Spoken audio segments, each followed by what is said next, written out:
one-point game. They do have a timeout. Decide not to use it. Curry, way downtown. Bang! James on the drive. Anthony for three. Puts it in. Durant. You can't keep jumping that high, man. Says who? Bryant for the win. 4 bagues NBA, 4 fois MVP des finales, 4 fois MVP de la saison régulière, le chiffre 4 ne doit pas plaire à Stephen A. Smith. Selon le célèbre commentateur d'ESPN, personne n'a peur de LeBron James, au contraire de Michael Jordan. D'autres stars de la NBA, comme Dwight Howard ou Gilbert Arenas, partagent son avis. Alors, d'accord ou pas d'accord ? Après la création du play-in il y a 2 ans, la question du format des playoffs se pose également aujourd'hui. Way off pour les équipes en tanking, changement du home court advantage, quelle nouveauté pour amener encore plus de compétitivité en NBA ? C'est le débat de la semaine. Ils ont été MVP, meilleur scoreur ou passeur en saison régulière, mais il leur manque un seul titre pour devenir légende de la NBA, la bague. Chris Paul, James Harden et Russell Westbrook doivent-ils remporter le titre suprême pour laisser leur héritage ? Hype épisode 26, saison 2. Nouvelle semaine Hype, nouvelle émission Hype avec un plateau fourni par l'invité aujourd'hui, mais un homme tout de bleu vêtu, Angelo Sakarakis, qui fait un regard un peu particulier. Comment vas-tu, Angelo ? Je vais pas le tenir, je voulais mettre Sylvain dans les problèmes. On avait un concours de regard avec Fred. D'accord, tu l'as gagné ou pas ? Non. Tu réessayeras la semaine prochaine. Je vais très bien. Tu vas bien ? Oui, très bien. Toujours très heureux de rejoindre la famille Hype pour discuter basket. Paul Rouget est avec nous, la rédac d'Orange Sport. Comment vas-tu ? Absolument, très bien. Les playoffs ont commencé. Les Lakers vont bien ?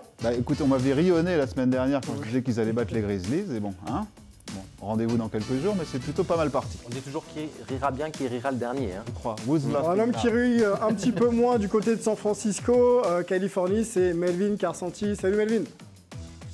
Salut Sylvain, alors je suis pas à San Francisco, je suis à Portland pour l'anniversaire de ma femme, sur les traces d'Angelo Sakarakis, bien connu dans cet état des États-Unis. Du côté de New York, c'est Antoine qui est là pour Hype cette semaine. Salut Antoine.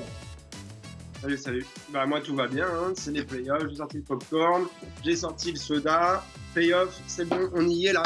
On y est, c'est parti, la post-season est lancée. Effectivement, les matchs sont d'une grande intensité. La légende du basket français qui suit bien sûr la NBA et les playoffs régulièrement.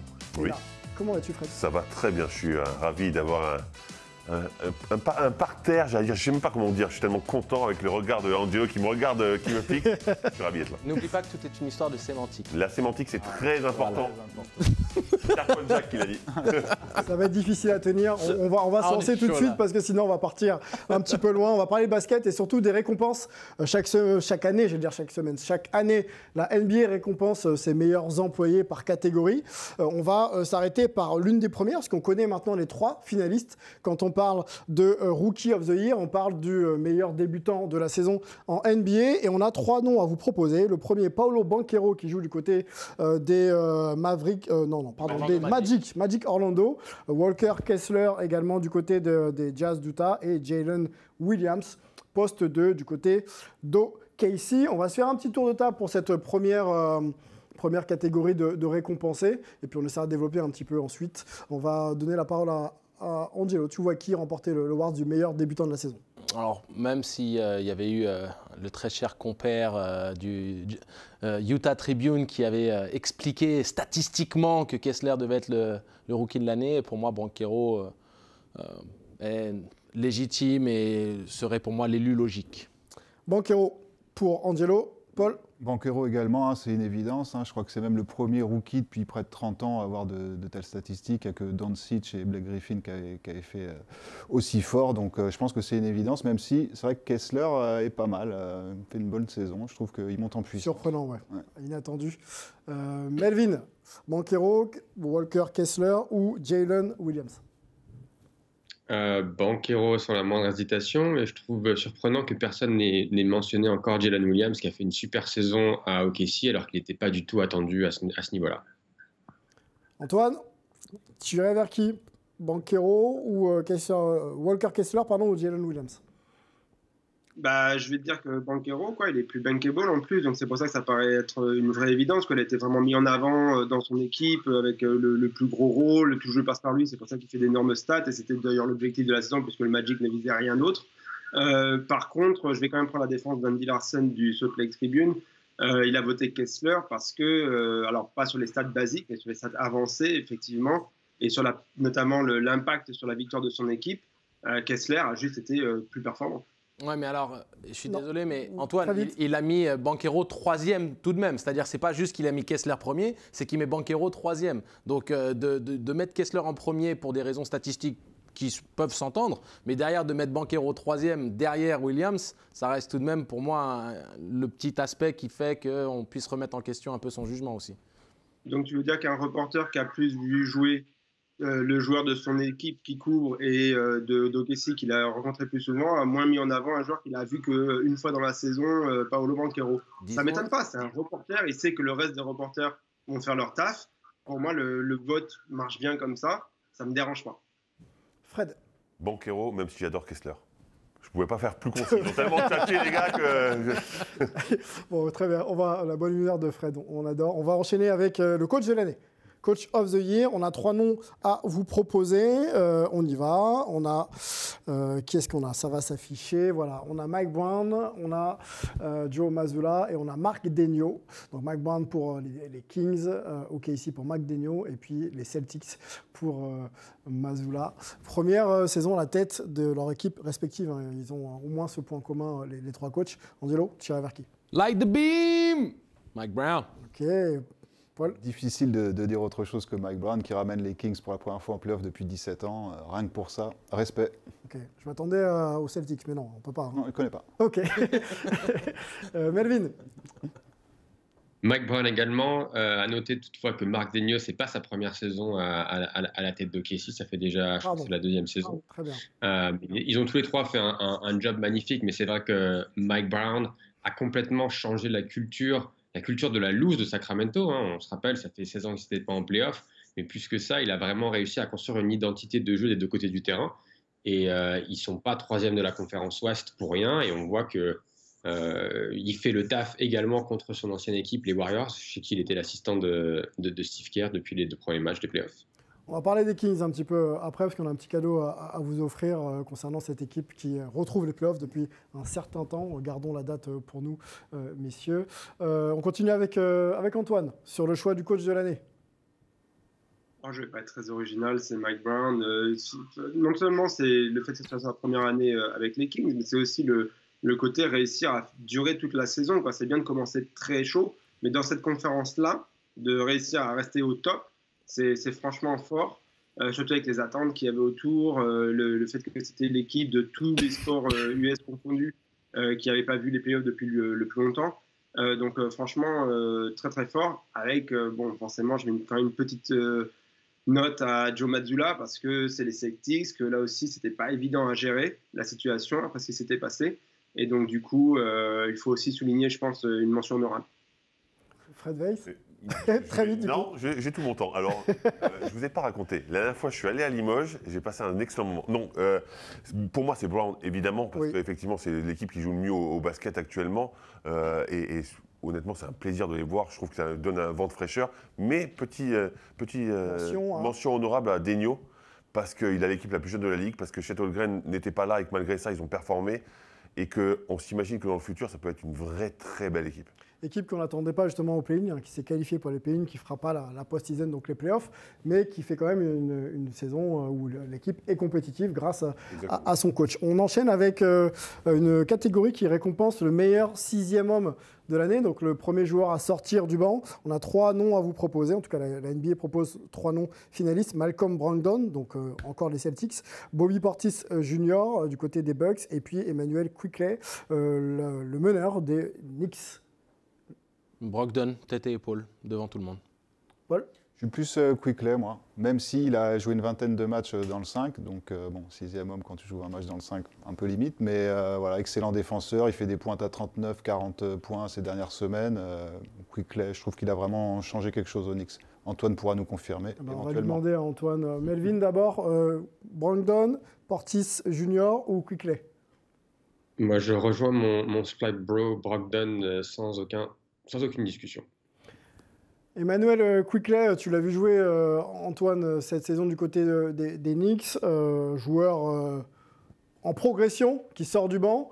Est-ce qu'il a toujours été régulier pour prétendre justement à cette Awards cette année? Ouais, alors j'aime bien Emmanuel, il n'y a pas de souci, mais effectivement, je trouve qu'il y a un petit problème de régularité. J'ai la même réserve que Paul par rapport au fait qu'il a quand même souvent été dans le 5 majeur. Donc pour moi, ça ne correspond pas tout à fait. Il a été très chaud en fin de saison, au bon moment, pour que la hype monte bien sur lui. Mais à mon avis, quand on regarde le travail sur l'ensemble de la saison, Malcolm Brown, on a parlé de Joe Mazzulla pour le coach des Celtics, mais ce qu'a apporté Malcolm Brogdon aussi, c'est très très fort pour que les Celtics restent au vrai top de la conférence et soient des vrais candidat au titre. Donc pour moi, ça a quand même un petit peu plus de poids. Il me semble que le vrai changement au Knicks, ça a été Jalen Brunson, qui n'a pas été récompensé pour le All-Star Game. C'est Julius Randle qui l'a pris.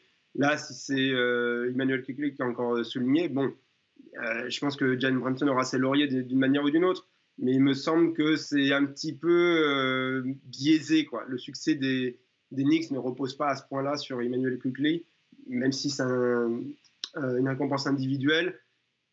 Voilà, même sur ce critère-là, pour moi, Malcolm Brogdon a pesé plus. Brogdon, pour sa régularité à très haut niveau, à chaque fois qu'il sortait du banc, il apportait des choses. Franchement, pour moi, il n'y a même pas de comparaison possible. Il n'y a pas de débat. Enfin, il y a un débat parce qu'il y a une personne qui est un peu extérieure à notre débat basket ici.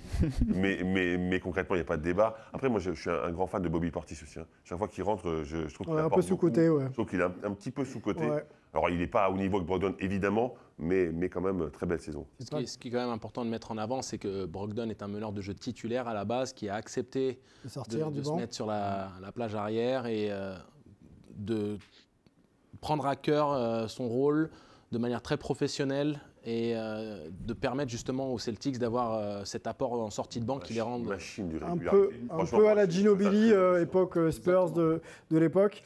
Le Kia NBA Most Improved Player, donc le joueur ayant le plus progressé sur une saison. 3 noms que la NBA donc, vous propose: Jalen Brunson, donc on en parlait ensemble avec Antoine, Shai Gilgeous-Alexander et Lauri Markkanen. On va changer le sens, Fred.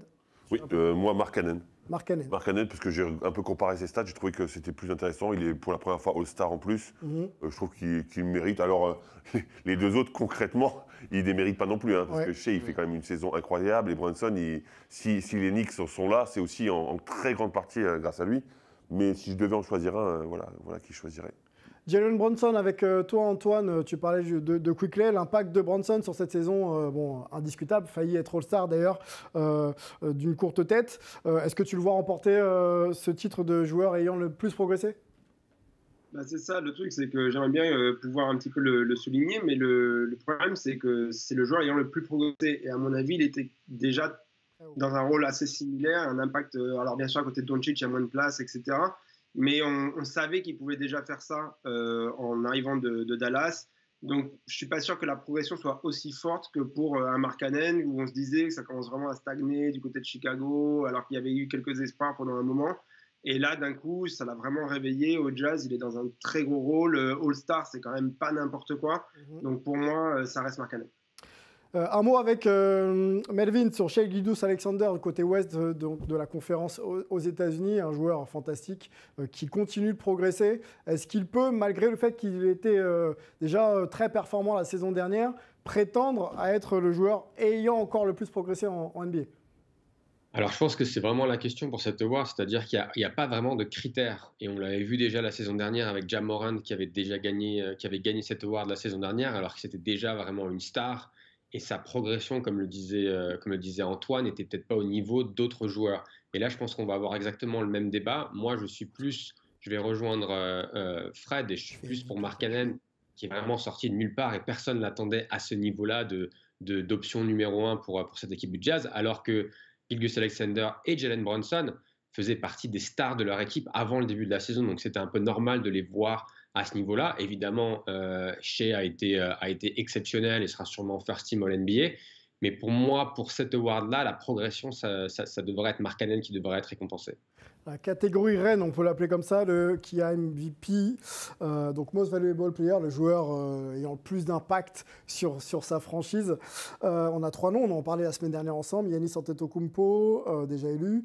Jokic, donc le MVP en titre, un double MVP en titre. Et Joel Embiid qui attend sa première couronne, son premier sacre. Fred Weiss. Ben moi, j'ai un peu changé d'avis. Okay. Alors, vous savez que j'étais un fervent défenseur de Jokic parce que Jokic, impressionnant, monstrueux, des choses incroyables. Et toujours, bien sûr, très, très proche. Hein, mais pour moi, le numéro 1, maintenant, c'est Embiid. Alors, pourquoi? Parce que j'ai fait le match contre les Celtics où il les a écrasés, il leur met 52 points. Et je me suis dit, waouh, quand même. Et ensuite, j'ai fait le match d'hier contre Brooklyn. Et là, je me suis rendu compte que le mec était capable de passer le ballon et que même quand il n'était pas bon en attaque, il était capable d'apporter des choses. Il te prend. À un moment, il avait plus de rebonds que de points marqués, Joel Embiid. Et à la fin, il dit, je m'en fous, je suis content de faire ça. Je trouve que c'est un vrai leader maintenant. Je trouve que son association avec Harden est juste magnifique et qu'il a cette capacité à s'éloigner de « je suis uniquement un scoreur ». Défensivement, il a mis des contres monstrueux.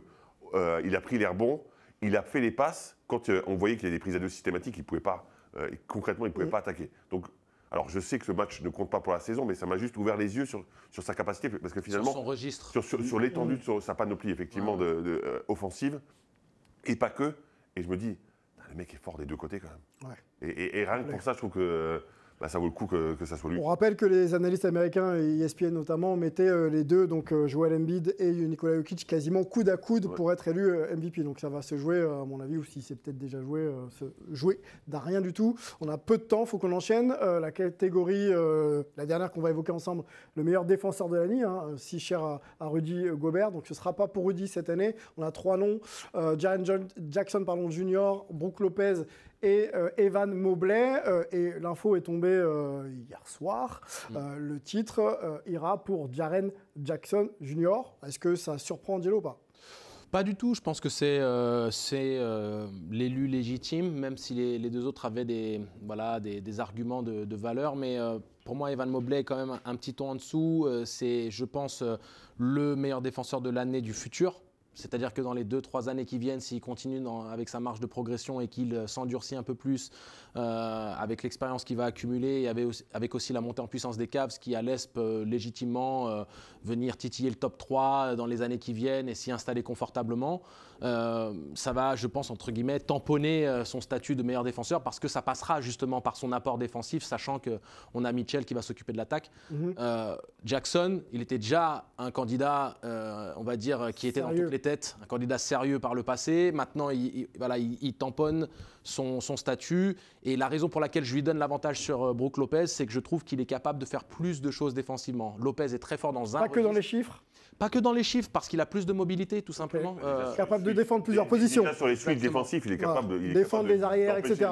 Et c'est pour ça que moi j'apprécie ça quand on donne le titre de meilleur joueur ou de la complémentarité, cette capacité à un moment donné, si c'est simplement parce que tu fais 4 comptes par match, mais que ça quoi, plus complet. Plus complet. On a quand même des stats à vous montrer concernant Jaren Jackson Jr. pour voir un petit peu l'impact en chiffres. Donc au niveau des points, c'est quasiment 20 points. Il y a 3 contres par contre. Donc pour un défenseur, c'est quand même énorme. Et puis il y a surtout une interception de moyenne par match. Donc les styles, voilà, le style. Donc c'est interception pour le mot anglais. 3 contres, on l'a dit. Et puis quasiment 7 rebonds pour Jaren Jackson Jr. qui finit 2e de sa conférence. Et c'est le premier joueur de l'histoire à justement finir une saison avec 3 contres de moyenne et une interception aussi. Et c'est le 2e plus jeune à être défenseur de l'année aussi. Bien sûr. Après, Dwight Howard. Dwight Howard, exactement. Tout à fait. Je ne vais pas laisser le temps. Non. On avance. On est obligé d'avancer. Voilà pour les awards. Il y a un nouvel award qui est sorti. On en parlera peut-être quand on aura le nom du vainqueur. Aaron Fox. Exact. Peut-être pas, non. Le joueur le plus clutch de la saison. On verra ça ensemble. On va surtout discuter LeBron James, Michael Jordan et éventuellement Kobe Bryant dans le d'accord, pas d'accord.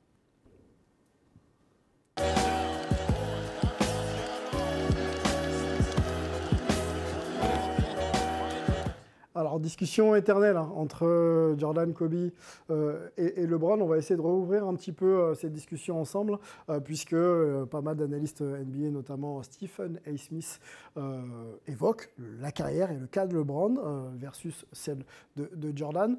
pour Stephen A. Smith, LeBron James ne serait peut-être pas craint comme Jordan l'a été. Je vous propose d'écouter Stephen A. Smith et on en discute ensemble. LeBron James is unquestionably the greatest small forward who's ever played the game. Yeah, ever. No question. That's better than Bird. That's better than everybody. Mm-hmm. Yeah. When you compare him to MJ, there's nuances that you take into consideration. And all I can tell y'all is go back and talk to the players that went up against him. They feared MJ. Nobody feared LeBron. You were so scared of MJ, you were depressed the night before thinking about going up against that brother. Stephen A. Smith, donc l'analyste américain connu de ceux qui suivent la NBA, donc s'exprime clairement sur le cas LeBron et Jordan. On va essayer de se poser la question de savoir si on est d'accord avec les propos de Stephen A. Smith et puis nos deux analystes américains pour compléter aussi avec le point de vue des Américains sur la question. On commence par Angelo. Est-ce que tu sembles être d'accord ou pas d'accord avec les propos de Stephen A. Smith? Oui, je comprends complètement ce qu'il essaye de mettre en avant et de manière globale, je suis d'accord. Oui. Ok. Fred? Alors, on va pondérer un peu. C'est une question de sémantique. Ok. Il l'a placé. Mais de ce point de vue-là, je ne peux pas dire que je sois vraiment d'accord, en fait. Ça me dérange. Très bien. Ça me dérange. Ça te dérange pas de commencer, par contre? Si. Non, ça me dérange pas. Non, ça me dérange Allez, pas. on t'écoute. Mais alors, je comprends pas vraiment cette volonté d'être craint. Je vois pas en quoi c'est intéressant. J'ai eu la chance de jouer avec Scott Burrell. Je pense que tout le monde connaît parce que vous avez tous vu The Last Dance. Et Scott Burrell me disait, jouer avec Michael Jordan, c'est le pire truc qui me soit arrivé dans ma vie. Est-ce que c'est vraiment ça que tu veux laisser dans ta vie? Parce que alors oui, c'est un joueur fantastique, oui, c'est incroyable. Sauf que quand tu grattes un petit peu et qu'un mec comme Scott Burrell, qui était finalement pour moi un peu une légende, vient me dire ça, et ben moi ça m'atteint. Donc moi craint, c'est pas ce que je rêve d'être. Okay. Je rêve d'être respecté. Et je pense que tout le monde respecte LeBron James, comme Michael Jordan évidemment, hein. mais le fait d'être craint, ça me dérange. Voilà. Très bien. Bon. Rien à rajouter? Non, moi ça veut. Mais vous me craignez pas suffisamment pour me laisser plus de temps, donc. On va écouter Angelo. Je comprends ce que met en avant Fred vis-à-vis de Scott Burrell, mais Scott Burrell, c'est aussi, je pense, un caractère particulier que Jordan essayait de transcender un petit peu. On sait très bien qu'il y a des joueurs qui ont une tendance à faire des choses d'une certaine manière. Jordan avait son type de leadership qui est complètement différent de celui de LeBron. Et donc forcément, on n'apprécie plus jouer pour un mec comme LeBron, qui est plutôt un mec qui va te donner confiance, faire des passes. C'est ma question. Est-ce que tu étais prêt à jouer? Tu préfères jouer avec LeBron ou vous préférez jouer avec on va laisser finir. Par contre, je préfère largement avoir le palmarès de Jordan. Je préfère largement être aussi clutch, sans compromis que Jordan, qui pour moi est plus proche de ma personnalité par rapport à ce que moi j'avais comme exigence en tant que joueur, même si j'aurais jamais eu sa carrière. Mais je comprends cette mentalité de tueur, je comprends cette mentalité de vouloir piétiner son adversaire même une fois qu'il est vaincu, d'avoir cette capacité à ne faire aucun compromis et à vouloir absolument poser sa domination sur l'adversaire.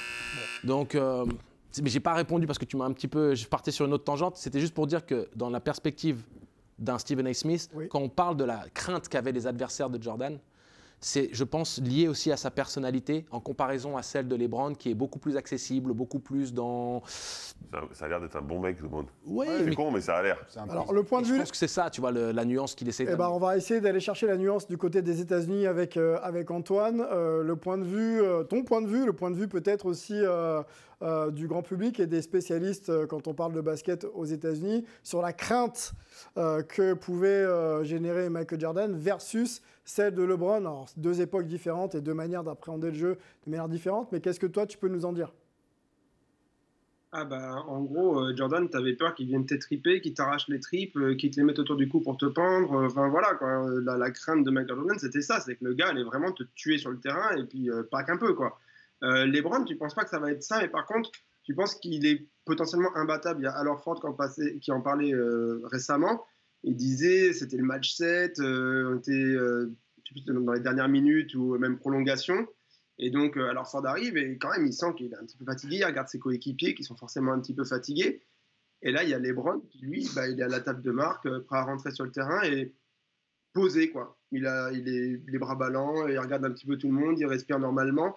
Pour lui, c'est... Voilà. Ce côté-là, à mon avis, quand même... Il y a une forme de crainte dans le fait où tu te dis, je ne peux pas le démolir. Par contre, ce n'est pas la crainte de MJ qui était, je viens de démolir. Ce n'est pas la même. Alors justement, on peut peut-être parler de crainte d'MJ avec un joueur qui est aujourd'hui coach des Warriors, Steve Kerr, qui a donc connu dans la même équipe Michael Jordan des années 95, 96, 97, 98. Ils se sont battus même. Ils se sont même battus dans les vestiaires. Déclaration de Steve Kerr qui date de 2019. Alors, en parlant de Michael Jordan, vous étiez mort de peur. Il était la force la plus dominante sur le sol à tout égard. Ce n'est pas seulement le talent, c'était la force de la volonté. Les adversaires ont été vaincus par Michael avant même d'avoir marché sur le sol. Voilà, donc la crainte ultime de Michael Jordan. Est-ce que, Melvin, tu partages un peu ce sentiment? On se souvient du documentaire de Last Dance où c'est bien raconté. Est-ce que, effectivement, Jordan versus de LeBron aujourd'hui, c'est deux salles, deux ambiances en termes d'intimidation? Oui, bien sûr, c'est deux salles, deux ambiances, c'est deux approches complètement différentes. Mais après, je rejoins ce que disait Angelo sur le fait que je pense que tu peux être un bon gars ou quelqu'un qui est beaucoup plus ouvert, peut-être beaucoup plus souriant comme LeBron et être craint également. Je pense pas que ce soit, tu dois être en gros un connard comme Jordan pour être craint ou comme Bill Laimbeer. Je pense que si vous demandez aux Raptors s'ils craignaient LeBron James quand il était à l'Est, bien sûr qu'ils craignaient LeBron James. Si vous demandez aux Warriors qui l'ont joué pendant 5 finales NBA, bien sûr qu'ils craignaient LeBron James aussi. Donc je pense que c'est une crainte qui est différente. Mais il était quand même craint, je pense, de ses adversaires. Alors oui, il voulait peut-être pas tuer ses adversaires comme Jordan, mais je pense pas que ça enlève cette crainte et ce respect. Je pense que les deux étaient là. Et je pense que c'est pareil. Si on prend par exemple Angelo, les adversaires avaient sûrement la crainte de son tir à 3 points. Si on prend Fred, les adversaires avaient la crainte de sa taille et de pouvoir mettre des contres et de défendre le cercle. Et pourtant, ce sont deux super gars. Donc je pense pas que ce soit lié à la personnalité nécessairement du joueur. Melvin, tu as réussi à mettre dans une même phrase Jordan, Angelo Tsakarakis et Fred Weiss quand même. Bravo. On peut continuer ce débat et discuter ensemble de justement la comparaison entre Jordan, LeBron et même un Kobe. Mais je voudrais, avant qu'on écoute Gilbert Arenas qui a joué, Gilbert. qui a joué contre. Il a on voit un petit canon, Gilbert. Mais Gilbert, qu'est-ce que t'en penses alors, Michael? Tout va bien, monsieur? Merci. On va lancer le mixé donc, de Gilbert Arenas et on discute ensemble ensuite. Michael Jordan was feared. Allen Iverson was feared. Kobe was feared. Guys who have the ability to score 30 to damn 70 points. They're feared. Saying that no one feared LeBron, you're right, but you can't use that as a negative against LeBron. No one feared 90% of the greats. Yeah. Did anybody fear Magic Johnson? No. LeBron James was an all-around player. Even though he gave you 40, it wasn't the same 40. Gilbert Arenas, les propos de Gilbert Arenas, qui bien sûr connaît cette époque Jordan et celle de LeBron, arrière aussi intéressant du côté de Washington, qui s'exprime donc sur la peur que peut représenter LeBron James. Est-ce que tu es d'accord un peu avec les propos de Gilbert Arenas? Oui, alors encore une fois, c'est une question de sémantique, comme le soulignait avec beaucoup de justesse Fred tout à l'heure. Mais il y a aussi le côté personnalité. Là, il s'attarde plutôt sur les points qui peuvent marquer. C'est vrai que LeBron n'a jamais fait de match à 70 points, contrairement à Kobe par exemple. Mm-hmm. Et il n'a pas ce côté tyran ou connard, comme disait Melvin, contrairement à Kobe et Jordan, qui eux sont de vrais tueurs. Donc crainte, peur, je trouve que ils le craignent toujours, peut-être un peu moins aujourd'hui. On voit que le Father Time, comme on dit, l'a rattrapé. LeBron, on l'a encore vu un peu dimanche. Mm-hmm. Mais c'est faux de dire qu'il n'inspire pas de crainte. Après, la peur, c'est un autre sentiment, je trouve. Alors, je reste avec toi sur la crainte et le côté un peu tueur. On est un peu dans la même sémantique ou pas? Complètement. Merci. Donc, on évoque Dwight Howard, ancien joueur des Lakers, qui a joué donc avec Kobe. Et il avait cette phrase pour le regretter, Kobe. Kobe était le plus tueur de l'histoire en termes de skills purs. Tout ce que Michael Jordan faisait, j'ai le sentiment qu'il l'a multiplié et perfectionné. C'est qu'un sentiment. C'est qu'un sentiment. Ok. Je te rassure. Ça marche. Qu'en pense Paul, justement? Plus qu'un sentiment ou pas? C'est vrai que Kobe, c'est celui qui se rapproche le plus de Jordan, clairement, dans l'histoire des grands joueurs de la NBA. Donc, Ouais, moi je le trouve très tueur, mais LeBron aussi a un côté tueur. Enfin, souvenons-nous des finales 2016, quand ils sont menés 3-1 par les Warriors. Enfin, quand on voit dans le vestiaire ultra focus avec les lunettes de soleil et les écouteurs. Enfin, je veux dire, si ça c'est pas un tueur, je sais pas ce que c'est. Non, mais concrètement, je te rejoins complètement et je rejoins Mélo. Mais à un moment, les gars, arrêtez. C'est pas parce que t'es pas un salopard que t'es pas un tueur. Enfin, ça n'a aucun rapport. Non, mais pour moi, on avait pris l'exemple tout à l'heure de Bill Laimbeer. C'était un salopard, mais c'était pas un tueur. Ouais. Tu vois ce que je veux dire? Ça n'a aucun rapport. Pour moi, ça n'a aucun rapport. C'est mon tic. Il va pas donner. Ça va faire 4 fois. Je pense qu'on peut s'arrêter. Hein. Mais concrètement, il y en a marre. Franchement, moi, ça me gonfle. Donc le mec est sympa, ses coéquipiers aiment jouer avec lui. Non, mais tu sais... et sous ce prétexte-là, bah non, c'est pas un tueur. Mais mec, il vous a tous déchirés tous. Hein. Il vous a tous pris un par un en disant allez viens, je te prends ici, viens. Fred, c'est pas ça. Bon. C'est pas ça. Je pense qu'il n'y a aucune remise en question du niveau de tuerie qu'il était capable d'amener, qu'il est encore capable, parce qu'on est en train de parler comme s'il avait arrêté, mais il est encore en pleine quête d'un 5e titre. Je pense surtout que c'est cette nuance que ce soit Kobe ou Michael, ils avaient cette volonté inébranlable de toujours essayer de t'écraser. Oui, en fait d'être au summum de leur performance, même s'ils n'étaient pas forcément aptes à le faire, ils avaient cette volonté avec tous les soirs. soirs. Impact psychologique. Oui, ça, en fait. mais si tu veux, tu savais que en fait, peu importe le match qu'il soit à 7/8 ou à 0/8, ils allaient revenir pour le 9e, le 10e, le 11e, avec la même inébranlable confiance en eux, avec la même volonté de continuer à y aller, quitte à ce que les 4 roues tombent du carrosse, si tu veux. Et tu n'as pas cette sensation-là avec LeBron. Et c'est pas, et une fois de plus, et c'est ce que Gilbert disait en fait. Moi je trouve ça intelligent, c'est-à-dire qu'il s'adapte. Tu fais pas de shoot, bah, tu fais autre chose. Mais c'est désolé, c'est dans l'évolution du basket, à l'époque ça m'allait très bien parce que le basket était comme ça, sauf qu'avec l'évolution du basket, proposer autre chose quand tu n'arrives pas à marquer d'une certaine manière. Non mais c'est pour ça que Gilbert dit que ça peut pas être quelque chose de négatif qui peut être utilisé contre LeBron à cause de son QI basket et de sa qualité justement. Et Dwight Howard est un vrai tueur, mais à Taïwan. Oui, c'est vrai. Allez, le mot de la fin pour Melvin sur cette discussion qu'on a entre les différences LeBron-Jordan.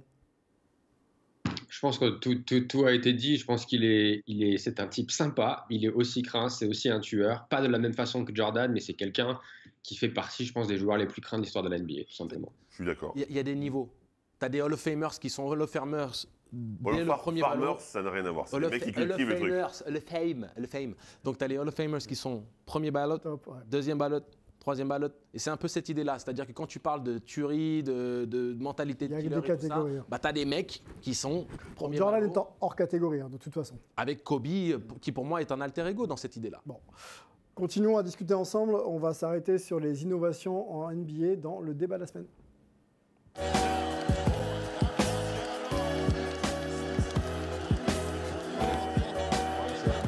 Alors, il y a un nouveau CBA, donc une nouvelle convention collective entre les joueurs, présidents et la NBA qui va amener justement certaines modifications dans le calendrier. On avait parlé ensemble d'un tournoi, pas à mi-saison, mais vers décembre pour tu vois, c'est apporter un petit... La LNB, toujours scruté, jamais égalé. Ils vont faire une Leaders Cup. Et ben voilà, le truc. L'équivalent de la Leaders Cup. Voilà, on voit le tableau avec quelques aménagements. Rien sur la saison régulière. Pas à Disney. Mais ça ne sera même pas à Disney. Messieurs, est-ce qu'on peut avancer dans l'émission? Donc rien sur la saison régulière, toujours 82 matchs. Mais on se dit peut-être que le prochain format qui pourrait bouger serait les playoffs pour rendre encore la saison un peu plus compétitive, en tout cas la post-season un peu plus compétitive. C'est une discussion qu'a engagée encore une fois notre ami Gilbert Arenas. On va l'écouter et ensuite on en discute ensemble. I'm one of those that like home court advantage is home court advantage, right? Yeah. Like I'd rather say like, you know, if you're an AFC, you don't get no fucking home court. Like or play every game on the road. No, you play all 7. That was aggressive. Yeah. How about this one? We don't go to the home until you win the game. Like, so it's like make it, take it. Gilbert Arenas, donc du coup sur les éventuels nouveaux formats pour réinjecter un peu de compétitivité dans la post-season. Avant de se poser cette question-là, on va peut-être revenir un petit peu dans le passé avec Melvin pour comprendre un peu la formule des playoffs et la manière dont elle a évolué dans le temps, parce qu'on sait que ça n'a pas été toujours la formule actuelle avec 7 matchs pour passer d'un tour à l'autre, notamment quand on est au niveau du premier tour.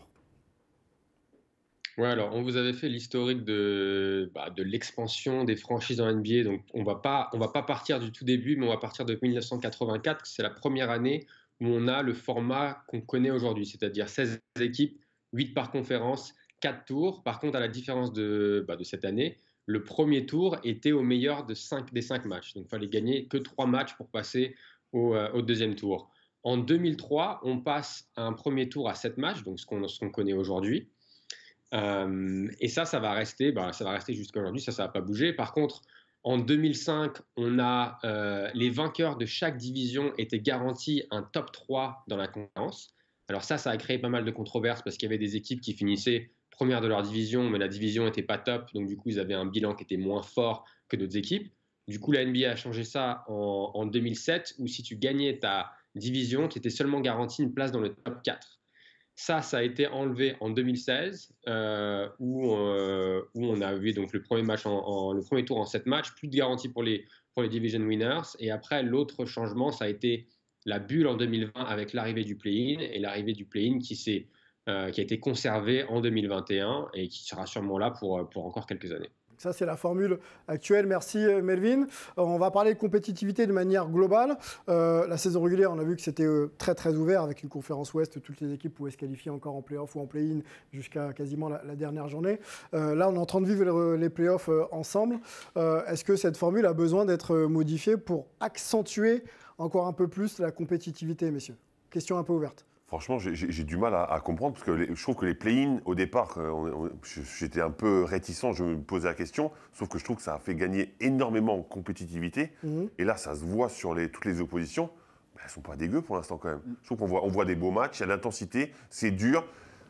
Honnêtement, je ne sais pas comment tu pourrais gagner encore plus en intensité parce que ce que j'ai vu, c'est chouette. Alors oui, tu pourras dire que le Boston-Atlanta, peut-être qu'il a moins d'intérêt que d'autres matchs, oui. Mais dans l'absolu... Mais c'est comme ça chaque année. Oui, non, mais ce que je veux dire, il n'y a rien de choquant que quand tu fais 1-8 ou 2-7, forcément, c'est un peu plus compliqué, même si le 1-8 à l'Est est plus complexe que ça. Mais honnêtement, moi, je trouve que c'est plutôt très bien. Antoine, juste sur la formule et les propos de Gilbert Arenas qui exprime le fait que le 8e ne devrait jamais avoir l'avantage du terrain puisqu'il est 8e en saison régulière et que si éventuellement il gagne un match à l'extérieur, il pourrait peut-être éventuellement jouer chez lui. Qu'est-ce que tu penses de ça? Non, je trouve pas ça inintéressant, dans le sens où ça mettrait un petit peu de piment. Et écoute, c'est sûr qu'on dit toujours qu'une série de playoffs n'a pas commencé tant qu'une équipe n'a pas gagné à l'extérieur. Donc là, du coup, ça le validerait vraiment. Maintenant, quand il continue la discussion, il le dit bien. Une fois que tu as gagné à l'extérieur, là, tu peux aller jouer à la maison. Et surtout, c'est ça qu'on n'a pas entendu, l'autre adversaire, tant qu'il n'a pas gagné chez toi, il ne peut pas repartir à la maison non plus. Je sais pas, il y aura un côté un petit peu sympa, intéressant. Les fans, du coup, dans la salle pousseraient encore plus. Il y a tout un enjeu autour de ça qui serait démultiplié. Voilà, c'est une idée marrante. Après, franchement, je ne m'y suis pas penché énormément tant qu'au niveau de la NBA, ils en parlent pas. Là, sur le plateau du podcast de Gilbert, ça va bien, mais sinon, bon, voilà, Gilbert. Gilbert, effectivement, précision importante selon certains ici. Voilà. On va écouter la deuxième partie effectivement de la déclaration de Gilbert Arenas qui proposait justement une autre formule qui permettait à l'équipe qui joue à l'extérieur de récupérer l'avantage en cas de victoire sur le terrain extérieur. On écoute Gilbert Arenas. Oh. So make it take it, right? Make it take it. If we win, we keep staying home until you beat us. Then we go to yours. I think that's. But would you do it on the other side now? So say you have home court advantage, you're the Bucks, you trick off game one. You got to go to their joint. You go to their joint. Play till you beat them. Yeah, until you beat them, and to come back home. Make it take it. Right? Yeah. Now that puts some real. Now that makes a motherfucking fan be a fan. That makes fans real like home. That means home court advantage is very important. Now you got to value that team. A team comes in there and whoops your ass, and you might not come back here no more. It's over. Les propositions de Gilbert Arenas, si tu gagnes à l'extérieur, tu peux récupérer l'avantage et là tu restes chez toi et tant que tu n'as pas été battu chez toi, tu gardes l'avantage du terrain. Mais moi je trouve que c'est pire, c'est l'avantage du terrain, en fait il n'est plus intéressant du tout. Ouais. C'est-à-dire que tu te bats toute la saison, tu te plantes sur un match, tu perds l'avantage du terrain. Et puis surtout, l'inverse a la même valeur, c'est-à-dire qu'une équipe 8e seed, 7e seed ou 6e seed, qui n'a pas la qualité. Par exemple, imagine, tu dois aller battre les Kings chez eux.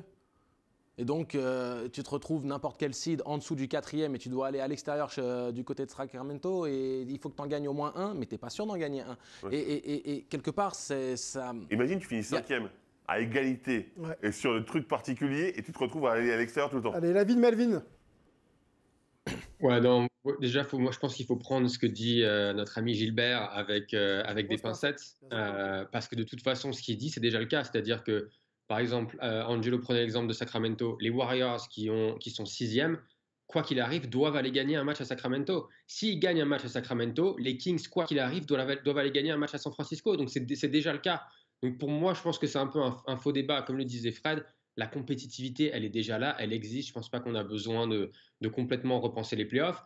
Moi, la seule question, par contre, que j'ai, c'est avec le play-in, ça désavantage quand même le premier de chaque conférence parce qu'ils connaissent leur adversaire seulement 2 jours avant le début des playoffs, alors que tous les autres équipes connaissent déjà leur adversaire. Ça, c'est le seul truc que moi, je changerais.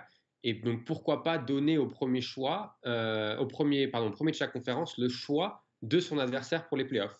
Par exemple, s'ils ne veulent pas jouer le 8e, ils peuvent choisir quelque chose. Après, tu donnes le choix au 2e, etc. etc. Ah mais là, quelque part, tu tends le bâton pour te faire battre. Parce qu'on voit, par exemple, que les Warriors étaient très satisfaits de pouvoir tomber contre les Kings de par l'inexpérience supposée de cette équipe. Et maintenant, ça vient leur mordre le derrière. Donc, c'est un petit peu... Mais ce n'est pas eux qui auraient choisi, du coup. Les Warriors, tu vois. Oui, mais tu sais, après, tu peux très bien... C'est au mieux classé, tu vois. Je comprends bien, mais le problème par rapport à ça, c'est de se dire aussi que tu transmets un message d'irrespect à l'adversaire que tu choisis quelque part. Forcément, oui. Et c'est pas forcément la meilleure des idées. Je pense pas que les équipes qui soient le mieux classées aient besoin de donner un quelconque carburant supplémentaire à leur adversaire. Oui, mais ça travaille tes rivalités. Ça travaille tes rivalités ça, c'est sûr que pour les rivalités, c'est très bien. Si tu as un vrai avantage sur l'équipe, que tu les vexes ou pas, tu les prends. Je suis entièrement d'accord. Mais le plus important, je pense que c'est que le play-in a permis à globaliser cette conception de compétitivité au sein de la ligue. Pas besoin de plus. Que c'est pas, tu vois, t'as pas que 16 équipes qui sont concernées. Maintenant, tu as 22, 23, peut-être 24 équipes sur une ligue de 30. Et c'est ça qui est important. Pas besoin de plus. Mais Mélo, il soulève un point que je n'avais jamais pensé. C'est vrai que tu te retrouves à savoir contre qui tu joues tardivement, très tardivement même. Ouais, mais ces équipes-là, c'est un peu injuste quand même. Mais ces équipes-là, si elles jouent qu'un match, tu le sais suffisamment tôt parce qu'il y a encore le deuxième tour des play-in qui doit se faire jouer. Mais ça, c'est le deuxième, mais le premier, c'est au deuxième match qu'il le sait. Mais c'est enchaîné assez rapidement, tu vois, ils ont pas attendu 5 jours pour que les play-in aient lieu. Les autres peuvent travailler leur confrontation un peu plus de temps quand même. Ils ont une semaine de plus. Après, ils ont les staffs quand même pour envisager tous les scénarios. Ce que je veux dire, c'est que finalement, tu as des avantages de savoir au dernier moment, tu as moins de temps pour préparer le match que tu ne sais pas exactement. Quand tu es une grande équipe, tu sais à peu près t'adapter, je pense. De toute façon, tu ne peux pas tomber sur 30 000 adversaires potentiels. On va juste finir avec Paul sur son avis. On change quelque chose au play-off ou on est bien là pour l'instant? Non, pour moi, il ne faut rien changer. Déjà, c'est très bien d'être passé à un format de finale en 2-2-1-1-1. Parce que depuis 85, c'était en 2-3-2. Ça a duré, je crois, jusqu'en 2014-2015. Donc ça désavantageait clairement l'équipe qui était bien classée, puisqu'elle devait faire 3 matchs consécutifs à l'extérieur. Donc ça, je trouve parfait qu'ils aient arrêté ça. Moi, je changerais plutôt la saison régulière, en fait. Ce qui est, je sais, impossible logistiquement, financièrement. 82 matchs, c'est trop long. Pour moi, il faudrait faire des matchs aller-retour, plus de conférences. 60 matchs par équipe, bon, ça n'arrivera jamais, mais voilà, encore une fois, on s'inspirait de la France finalement, de la grande équipe. On est là, les gens ne se rendent pas compte, on est là dans le basket mondial. On est dans une discussion un peu fiction, parce que le New CBA a été signé, pour l'instant il n'y a pas de volonté de changer quoi que ce soit quand on parle de play-off, mais on vous laisse faire cette petite discussion ensemble. On va rester sur la dimension play-off en parlant d'actu avec 3 meneurs All-Star dans le débat de la semaine, non, dans le focus de la semaine, pardon.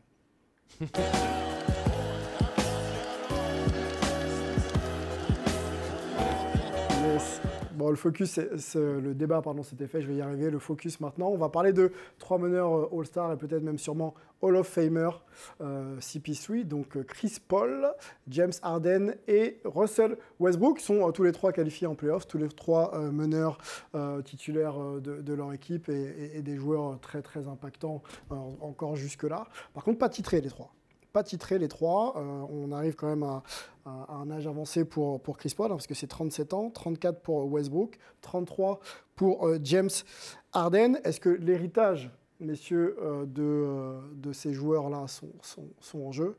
Et qu'est-ce que signifierait être champion NBA pour l'un des trois? C'est la question qu'on peut se poser ensemble. On a là, les palmarès là, qui s'affichent, et notamment celui de Chris Paul, donc un MVP du All-Star Game, 12 fois All-Star, donc ça c'est pas mal du tout. Un MVP de la saison pour James Harden, quand même, qualifié avec les Sixers là en playoff. Voilà, il y a 10 All-Stars, il y a 7 All-NBA également. Donc c'est pas mal pour James Harden. On y va sur cette question déjà ouverte. Angelo a envie de répondre tout de suite. Oui, clairement. En fait, moi, j'ai 2 éléments à mettre en avant. Qui a le plus à perdre? Et pour moi, ils ont rien à perdre dans l'absolu parce que ce sont des Hall of Famers en puissance, il n'y a aucune discussion là-dessus. Après, c'est simplement par rapport au plafond que tu désires atteindre personnellement. Parce que tu sais que c'est ça qui va différencier dans un classement ou dans une comparaison. Le plafond est en titre NBA ou pas?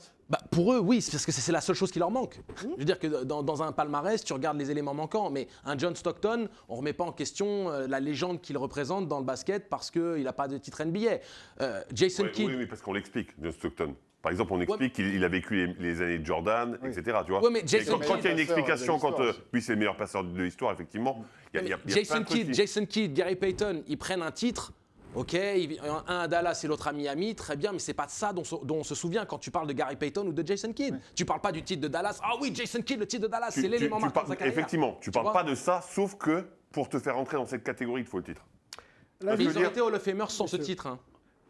L'avis d'Antoine sur justement l'héritage de Chris Paul, James Harden et Russell Westbrook sans titre, est-ce que ça aurait moins de valeur? C'est compliqué. Un petit peu quand même. Moi, je pense que, contrairement à ce que dit Angelo, le fait que Jason Kidd ait mené une équipe au titre, ça amplifie son palmarès, franchement. Gary Payton, c'est compliqué parce que c'est un rôle quand même moins fort au hit que celui qu'avait Jason Kidd à Dallas. Mais pour moi, et là on parle de 3 joueurs qui vraiment ont un impact fort sur un titre dans leur équipe cette année. On ne sait pas ce qui peut se passer dans 1 an, dans 2 ans, dans 3 ans, mais cette année, il devrait avoir un impact assez fort. Pour moi, ça change pas mal de choses. Et surtout pour Westbrook, ce qui se passe pour lui depuis 2 saisons, si là, ça va jusqu'au titre cette année, c'est une histoire énorme parce que le sport reste quand même aussi une histoire d'histoire, de comment on va narrer un petit peu le truc. Franchement, le comeback ultime du gars qui a été, pour le coup, tué, où tu parlais d'appuyer sur l'adversaire, etc. Le gars était déjà à terre médiatiquement, publiquement, etc. On aurait été continué de le chambrer, etc. Si là, ça revenait, ah ouais, non, là, pour le coup, il y aurait une énorme différence de regard sur sa carrière. Énorme. Harden, ouais, je ne dirais pas que c'est lui, on dirait quand même que c'est Embiid. Après, ouais, il a commencé déjà à mettre des pièces là, après le match 1 en disant personne n'avait dit que j'étais intelligent d'aller à Philadelphie plutôt que de partir de Brooklyn. Il y aura un petit peu ce côté-là. Chris Paul, il y aura un côté plus romantique, je pense. C'est le côté, le joueur qui, après tant d'années, après avoir tellement souffert, après être allé nulle part en playoff pendant tellement longtemps aussi, à certains moments, que là, il se passe ça. Ouais, c'est pas mal aussi. Mais celui pour lequel ça serait le plus souligné, à mon avis, ça serait quand même Westbrook. Melvin, je te voyais hocher la tête, pas forcément être d'accord avec les arguments d'Antoine. On t'écoute. Les gars, moi, je vais vous dire le mot-clé de notre émission, c'est-à-dire que c'est une question de sémantique. Au jour d'aujourd'hui, si on parle de l'héritage, Chris Paul, on a montré quelques stats, c'est un des meilleurs meneurs de l'histoire, c'est un des meilleurs leaders de l'histoire, il va finir top 3, peut-être top 2 au niveau des passes décisives. Il est top 3 son héritage, sa legacy, elle est faite. Harden, MVP, il a participé à une sorte de mini-révolution du jeu quand il était à Houston avec l'isolation à tout va, un des meilleurs scoreurs de l'histoire, un des meilleurs aussi passeurs quasiment de l'histoire, même s'il n'a pas au niveau des chiffres. Son héritage, il est fait. Westbrook, MVP, 3 ou 4 saisons avec un triple-double de moyenne, une intensité de dingue quand il joue. Évidemment, il y a un déclin qui a été scruté à la loupe depuis quelques saisons. Qui a le plus besoin de gagner alors? Qui a le plus besoin de gagner? Pour moi, aujourd'hui, c'est Harden parce que CP3 et Westbrook, au jour d'aujourd'hui, ce sont des role-players dans leurs équipes. Ils ne font pas partie des 2 meilleurs joueurs de l'équipe qui vont vraiment, s'ils ne font pas une bonne série, ils ne vont pas gagner en finale, par exemple. Harden, c'est le seul joueur de ces 3 qui est encore dans une position d'être dans les 2 meilleurs joueurs de son équipe. Et Philadelphie a besoin qu'Harden soit vraiment performant pour gagner, pour déjà sortir de l'Est et gagner la finale. CP3 avec maintenant Durant et avec Booker. Il faut se contenter d'être un meneur gestionnaire. Role player, c'est un peu dur quand même, hein, Melvin. Non, mais en fait, quand il dit role player, je comprends ce qu'il essaie de dire. Role player, il ne faut pas oublier d'évaluer les role players. Les role players peuvent avoir un rôle important, significatif, voire même essentiel à la victoire d'une équipe. C'est-à-dire que quand c'est pas pour résumer, tout ne repose pas sur lui en fait. Il recule un petit peu, il n'a plus la même importance dans l'équipe dans ce sens-là. Ayton est tout aussi essentiel, si ce n'est plus que Chris Paul à l'heure actuelle. Soyons très sérieux pour la quête d'un titre. Paul, justement. Alors je tiens juste à préciser, donc effectivement les trois n'ont aucun titre, mais Chris Paul devrait en avoir au moins un. Car la NBA a invalidé, vous vous en souvenez, son transfert aux Los Angeles Lakers. Oui. Et sans ça, il aurait au moins une bague. C'est vrai. Faut le rappeler. Alors, il l'a pas. Droit de réponse. Droit de réponse d'Angelo. Droit de réponse par rapport à Antoine. Antoine, quand tu dis que Jason Kidd a mené au titre les Mavericks, Jason Kidd a été un bon role player tel que l'a exprimé Melvin. Il tournait à 7 points et 6 passes. Il a été très bon dans la gestion, mais Jason Terry a été largement plus important que lui dans la quête du titre. JJ Barea a été essentiel avec un rôle de puncher en sortie de banc qui mettait 11 points en 10 minutes toute la série, et Dirk Nowitzki est celui qui a mené les Dallas Mavericks au titre. Donc, quand on lui retire, entre guillemets, la grandeur de sa carrière, alors que c'est le deuxième meilleur passeur de l'histoire de la NBA, et que s'il n'avait pas gagné ce titre avec les Mavericks, ça lui aurait retiré de sa superbe. Non, pour moi, c'est la cerise sur le gâteau. Comme avec Gary Payton, il n'aurait pas gagné le titre avec les Miami Heat. Payton en serait tout de même un Hall of Famer en puissance. Et on se souvient de ce qu'il a fait à Seattle et que c'était un des seuls meneurs de jeu de l'histoire qui tournait sur combien de saisons à plus de 20 points et 10 passes décisives par match. C'est ça l'idée en fait, c'est qu'il ne faut pas non plus se tromper dans le débat. Est-ce que oui, ils ont besoin d'un titre pour passer dans la catégorie supérieure des Hall of Famers? Comme on a dit, premier ballot, deuxième ballot, mais moi, je voudrais les distinguer. Lequel a le plus besoin, de par son CV, son résumé, de gagner un titre pour s'asseoir à la table des plus grands? Alors, c'est Chris Paul par rapport aux deux autres. Okay. Parce que Chris Paul n'a pas eu les accolades individuelles qu'ont eu les deux autres. Très bien. Alors moi, je ne vais pas du tout partir sur le même sujet. Je vais partir sur le fait que celui à qui je préférerais, et je rejoindre... fais des questions. Je vais partir sur celui à qui ça ferait le plus plaisir qu'il gagne un titre. Parce que concrètement, c'est des Hall of Famers tous en puissance, effectivement. Melvin l'a expliqué, etc.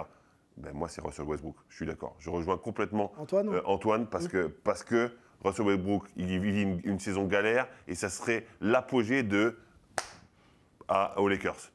Okay. Et puis même aux médias qui l'ont jeté sous le bus. Et aux médias et aux supporters, etc. Mais je pense que les trois, aucun des trois n'en a foncièrement besoin. Et c'est toujours mieux sur ton CV.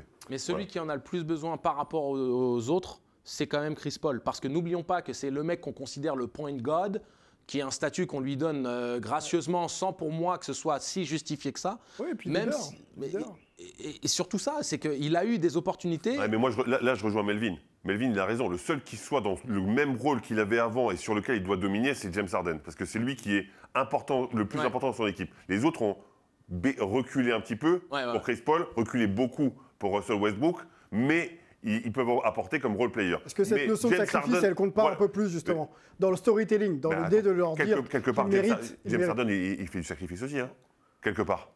Bah si, parce qu'il ne joue pas le jeu de James Harden habituel. C'est-à-dire qu'il s'est converti en meilleur passeur, il gère l'équipe, il fait de la création. C'est pas l'option numéro 1. C'est plus l'option numéro 1, mais il n'a pas autant reculé que les autres. Donc il a vraiment plus d'importance dans la réussite de son équipe.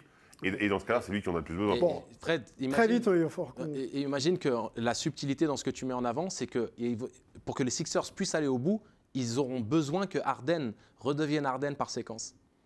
Tu comprends ce que j'essaie de dire? C'est-à-dire non, que là, qu'il fasse juste pas un match aussi pourri contre Brooklyn. Allez, pour terminer, petit tour de table parmi ces trois meneurs, qui est dans la meilleure situation? Vous me répondez juste un nom pour être champion NBA cette année. Dans la meilleure situation. Allez. Très bonne question. Allez, on commence par ceux qui savent. Ça peut être utile. Hein. Eh ben, tu sais quoi? Celui qui est dans la meilleure situation, pour moi, ce sera Harden, à l'heure actuelle. Moi, ça reste Paul, malgré le début compliqué des Suns. Melvin? Pareil, Chris Paul pour moi. Antoine? Je pense Harden, et c'est pour ça qu'à mon avis, il sera moins de superbe si jamais c'est lui qui gagne. Oh, ok. Celui qui a le plus de chances de gagner le titre? Celui qui est dans la meilleure situation, des trois. Westbrook. En même temps, j'ai dit que pour moi, les favoris au titre, c'était les Clippers. C'est logique. difficile que je dise le contraire. Allez, On va conclure là-dessus, on va observer d'ailleurs les playoffs, c'est maintenant, donc on verra comment ces joueurs se situent. On va, avant de refermer donc, notre numéro le hype, vous offrir un petit cadeau. C'est le retour des Sacramento Kings. Light the beam en playoff, et on va vous poser la question, hein, chers téléspectateurs, quelle était la date de la dernière apparition des Kings en playoff? Vous nous répondez et vous repartirez avec un superbe t-shirt offert par notre partenaire Derby Ball, et on vous donnera, voilà, le t-shirt qui s'affiche, on vous donnera bien sûr la réponse la semaine prochaine. Le temps... un petit peu, j'avais les cheveux à l'époque encore. T'avais les cheveux à l'époque, ouais, t'étais joueur de basket. Ouais, c'est ça, en plus. Tout à fait. On va remercier Paul, on va remercier Angelo, on va remercier Melvin, Antoine, Fred et toute la régie autour de François Caudal et de Julien Perronnet. On se retrouve la semaine prochaine pour un nouveau numéro de Hype. Ciao.